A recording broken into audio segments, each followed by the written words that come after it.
Venice, a town where water and fire have mingled together for 1,000 years.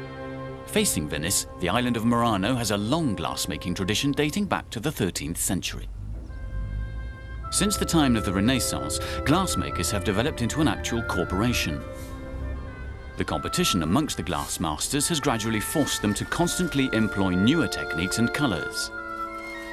In so doing, these glass artists and technicians have become world-renowned.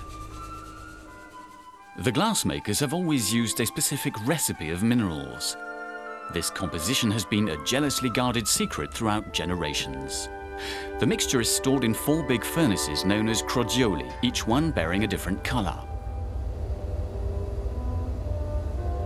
The glassmaker's demanding work requires great dexterity and perfect coordination. Organised in teams led by the maestro, they share their savoir-faire and acquire a knowledge of glass that never ceases to amaze. Let's now take a look at the Salviati workshops. Now we can see the canna technique, which dates back to the 16th century.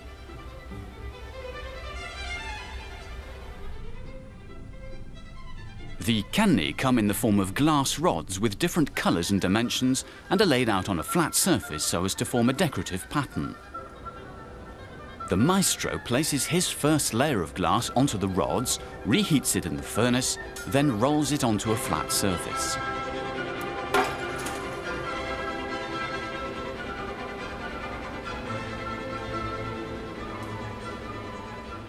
He dips this piece into the transparent glass and then molds it with the aid of wooden or metal tools.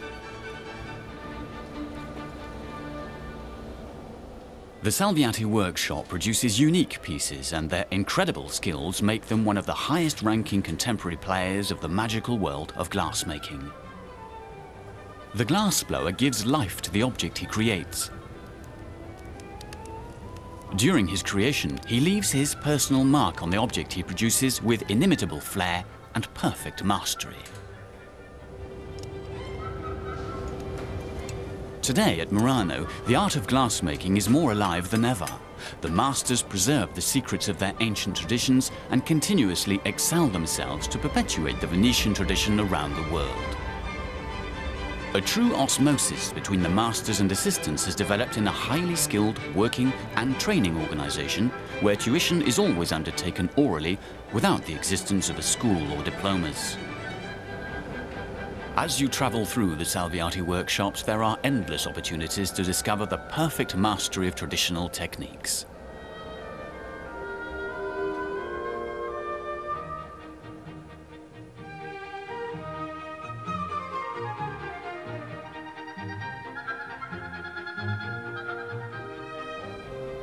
After having gathered huge masses of glass and dipped them successively in the red or transparent pots of molten glass, the master glassmaker starts creating.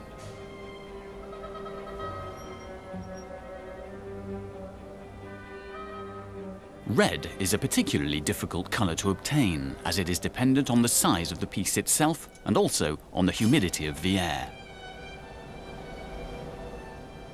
The flame's brilliance merges with the piece, adding to its beauty. It will be carefully modelled once again with great accuracy. The opening of the vase is finished by hand with the use of tools. With somerseau or submerge, the technique seems unreal. There are floating strands of red in the transparent glass.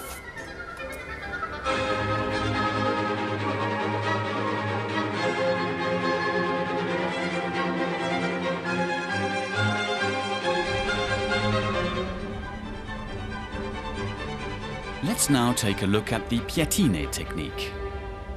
The maestro blows the first layer of transparent glass, while his assistant puts together long rods cut into small squares to form a mosaic. With the incalmo technique, the 2 individual parts of the finished piece are joined together.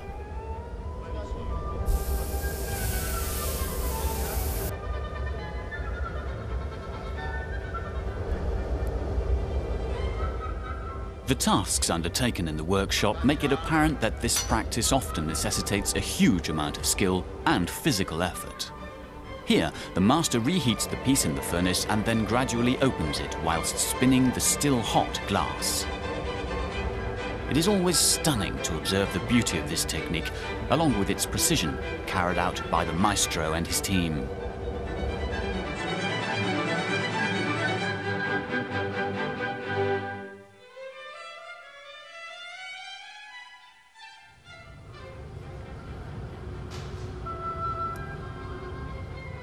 It is always an immense pleasure to enter into the amazing world of Italian glassmakers. The transparent glass and mass of different colors blend together in great beauty.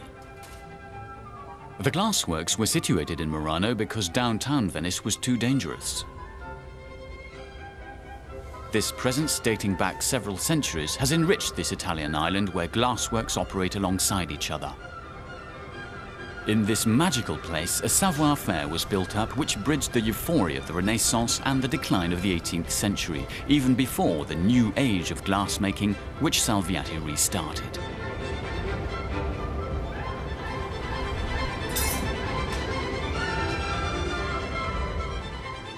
Salviati, at the heart of the workshops of Murano, is today the prestigious ambassador of this marvelous art of glassmaking.